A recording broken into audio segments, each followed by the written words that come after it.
Russia और Ukraine का जंग, किसकी होगी जीत और कौन हारेगा और इसका मुस्तकबिल क्या होगा, जाने इस वीडियो में।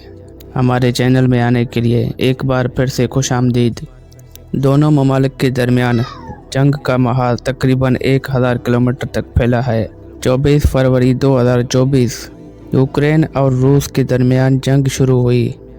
2 बरस बीत चुके हैं और दोनों ममालिक के दरमियान जारी तनाज़ा अनकरीब ख़त्म होता हुआ नहीं नज़र आ रहा। यूक्रेन का कहना है कि रूस और उनके इत्तेहादी ममालिक कोई भी ऐसी राह तलाश नहीं कर रहा जिस पर चलते हुए खित्ते में अमन बहाल किया जा सके। यूक्रेन अपने मौक़िफ़ पर कायम है। उसके बैनुल-अक़वामी सरहदों को इस तरह उसकी असल हालत में बहाल किया जाए और वो रूसी फ़ौज को अपने ज़मीनी हदूद से बाहर निकाल कर दम लेंगे। दूसरी जानिब रूस अपनी बात पर बदद है कि यूक्रेन कोई मुस्तनद मुल्क नहीं और रूसी फ़ौज अपना मिशन तब तक जारी रखेगी जब तक उन्हें अपने अहदाफ हासिल नहीं हो जाते। दोनों ममालिक के दरमियान शदीद लड़ाई इंतहाई सर्द मौसम में भी जारी रही और इस जंग में दोनों फरीकैन को भारी जानी नुकसान उठाना पड़ा है। दोनों ममालिक के दरमियान जंग का माहौल तकरीबन 1000 किलोमीटर तक फैला हुआ है। 2022 के मौसम खिज़ा के बाद उसमें मामूली सी तब्दीली भी देखने में नहीं आई। 2 साल कबल शुरू होने वाली इस जंग की कुछ महीनों बाद यूक्रेन ने रूसी फ़ौजी को अपने शुमाली इलाकों से और दारुल हुकूमत के कीव से दूर धकेल दिया था। इसी बरस यूक्रेन ने अपने मशरक़ी और जनूबी इलाकों में रूसी फ़ौज की तसल्लुत से आज़ाद भी करवाया था, लेकिन अब यूक्रेनी इलाकों के इर्द गिर्द रूसी अफवाज किला बंद हैं और यूक्रेनी हकाम का कहना है कि उन्हें गोला बारूद की किल्लत का सामना है। हाल ही में नौकरी से बर्खास्त किए जाने वाले यूक्रेनी फ़ौज की कमांडर और रूसी फ़ौजी के हामी बिलागर्द भी इस जंग को एक अस्करी दिलदल के तस्वर के तौर पर देखते रहे हैं। फरवरी के वस्त में यूक्रेन ने अपने फ़ौज को अपने मशरक़ इलाके उद्योका से बाहर निकाल दिया था। रूसी फ़ौज की जानिब से अपने एक बड़ी अस्करी कामयाबी गया था क्योंकि उद्योका ये इलाका तज़वीराती अहमियत का हामिल है जिससे यूक्रेन में दाखिल होने वाली मज़ीद रास्ते निकलते हैं। कीव में हकाम ने मौक़िफ़ अख्तियार किया था कि उद्योका से फ़ौज की इनखला का मकसद अपने फ़ौजियों की ज़िंदगी का तहफ़्फ़ुज़ यकीनी बनाना था। इनकी तरफ से ये एतराफ़ भी गया कि उस इलाके में इनके फ़ौजियों की तादाद कम थी और उनके पास असलहा की भी कमी थी। ख्याल रहे उद्योका का इलाका रूस की ज़ेर तसल्लुत शहर दोनेत्स्क से 20 किलोमीटर के फासले पर है। दोनेत्स्क पर रूस ने 2014 में कब्ज़ा किया था। उद्योका से यूक्रेनी फ़ौज का इनखला गुज़िश्ता बरस में मई के बाद रूसी फ़ौज की तरफ से हासिल की गई सबसे बड़ी कामयाबी थी। ख्याल रहे मई 2023 में रूसी फोर्सेस ने यूक्रेनी शहर बाख्मुत पर कब्ज़ा कर लिया था, लेकिन जंगी मैदान में ये कामयाबी रूस के इन अहदाफ से बहुत छोटी है जो उनकी तरफ से फरवरी 2022 में तय की गए थे।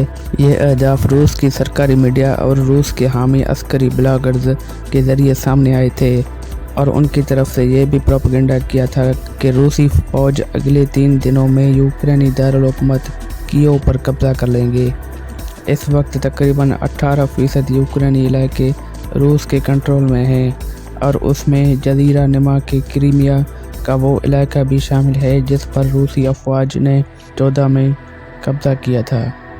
इसके अलावा रूस के ज़ेर तसल्लुत इत्तेहादी ममालिक को यूक्रेन की मदद करनी पड़ेगी। मुल्क में अंदरूनी सियासी उतार चढ़ाव के दरमियान अमरीकी कांग्रेस ने यूक्रेन के लिए मंजूर शुदा $60 बिलियन की इमदादी प्रोग्राम को रोक दिया है। ऐसे में यूक्रेन के हामियों को ये खदशा भी है तो शायद कीव के लिए अमेरिका हिमायत ख़त्म हो जाएगी। फरवरी में एक लंबी बहस के बाद यूरोपीय यूनियन ने यूक्रेन के लिए $54 बिलियन की इमदादी प्रोग्राम की मंजूरी दी थी। बहस के दौरान रूसी सदर व्लादिमीर पुतिन के इत्तेहादी और हंगरी के वज़ीर-ए-आज़म विक्टर ऑर्बन ने यूक्रेन को मिलने वाली इमदाद की मुखालफत की थी। इसके अलावा यूरोपीय यूनियन ने मार्च 2024 तक यूक्रेन को 10 लाख आर्टिलरी गोली देने का वादा किया था, लेकिन ऐसा लगता है कि इस मुद्दत का इख्तिताम पर कीव को सिर्फ 5 लाख के करीब ही गोली मिल पाएंगे। बेलारूस का शुमार रूस उनके इत्तेहादी ममालिक में होता है, जिसकी फ़िज़ाई और ज़मीनी रास्तों का इस्तेमाल रूसी अफ़वाज यूक्रेन तक रसाई हासिल करने के लिए पहुंच चुके हैं। दूसरी जानिब अमेरिका और यूरोपीय यूनियन का कहना है कि ईरान भी रूस को शायद ड्रोन मुहैया कर रहा है, लेकिन रूस का कहना है कि ईरान की जानिब से जंग की शुरुआत से कबल एक छोटी तादाद में ड्रोन मुहैया किए गए थे। यूक्रेन में अहदाफ को निशाना बनाने के लिए ड्रोन इंतहाई मौसर साबित हुए, क्योंकि अक्सर ये ड्रोन एयर डिफेंस सिस्टम पर नज़र नहीं आते हैं। इसी वजह से इसके जंग में ड्रोन की मांग पड़ गई है।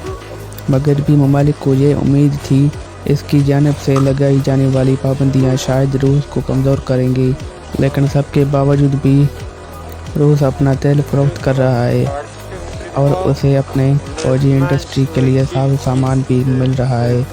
चीन जंग में मसरूफ़ दोनों फरीकन में से किसी की हिमायत नहीं कर रहा। इस तनाज़ा में वाज़ेह तौर पर एक सफारती मौक़िफ़ अपनाई हुई है। चीन की जानिब से न तो रूसी इक़दामात की मज़म्मत की जा रही है और न ही रूस के अफ़वाज या ऑपरेशन की हिमायत कर रहा है, लेकिन यहाँ ये बात काबिल गौर है कि चीन और इंडिया समेत कई ममालिक रूस से तेल खरीदने का सिलसिला जारी रखे हुए हैं। यूक्रेन और रूस दोनों ही के सफारतकार अफ्रीका और लातीनी अमेरिका के छोटे ममालिक के दौरे कर रहे हैं ताकि उनकी सफारत हिमायत हासिल की जा सके। इस जंग के बारे में आप सब लोगों का क्या ख्याल है, कमेंट में ज़रूर बताएं। तो हाज़िर होते हैं अगली शानदार वीडियो के साथ। खुदा हाफिज़।